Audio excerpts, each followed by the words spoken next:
अगले साल चुनावी महामुकाबले से पहले कांग्रेस के मास्टर स्ट्रोक पर शरद पवार ने सर्जिकल स्ट्राइक कर दिया है। राहुल गांधी की नुमाइंदगी में कांग्रेस अदानी मुद्दे पर हमलावर थी, सरकार से जेपीसी की मांग कर रही थी, लेकिन अब ये दांव विपक्षी एकता में दरार की वजह बन गया है।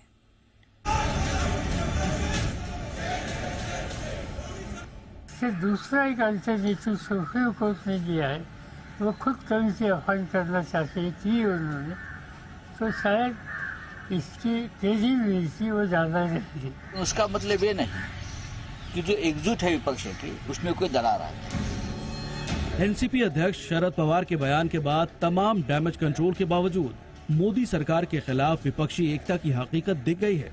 जिस अडानी समूह पर जेपीसी मांग को कांग्रेस मास्टर स्ट्रोक मानकर चल रही थी, एक झटके में शरद पवार ने उसकी हवा निकाल दी है। साफ है, जेपीसी मांग पर पवार ने कांग्रेस से अलग राह पकड़ ली है।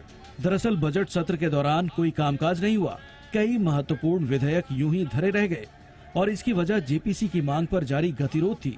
इस मांग की नुमाइंदगी कांग्रेस कर रही थी। बजट सत्र की समाप्ति और सरकार के इनकार के बाद भी राहुल गांधी अडानी के मुद्दे से हिले नहीं। वो लोकसभा चुनाव से पहले कर्नाटक समेत इस साल होने वाले विधानसभा चुनाव में भी इस मुद्दे को ट्रम्प कार्ड बनाने वाले थे। हालांकि राहुल गांधी लगातार 20,000 करोड़ का हिसाब पूछ रहे हैं। यहाँ तक कि उन्होंने इस आड़ में अपने बागी नेताओं तक को भी नहीं बख्शा है। दरअसल मोदी विरोधियों को 2024 की लड़ाई का पहला झटका शरद पवार ने ही दे दिया।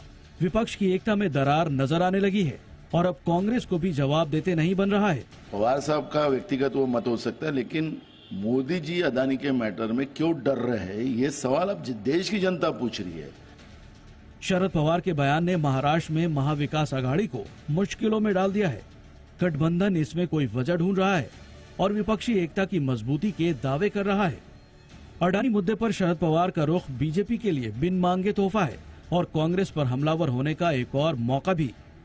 पिछले 10 दिनों में शरद पवार की तरफ से राहुल गांधी को दूसरी बड़ी नसीहत मिली है। इससे पहले सावरकर के मुद्दे पर भी पवार ने अपने तेवर अलग रखे थे। पवार ने कहा था कि आजादी की लड़ाई में सावरकर की भूमिका से इनकार नहीं किया जा सकता है।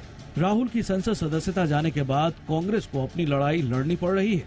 दूसरी ओर ममता बनर्जी और अखिलेश यादव के कड़े रुख की वजह से भी 2024 के लिए विपक्षी एकता की कमान हाथ से निकलती जा रही है।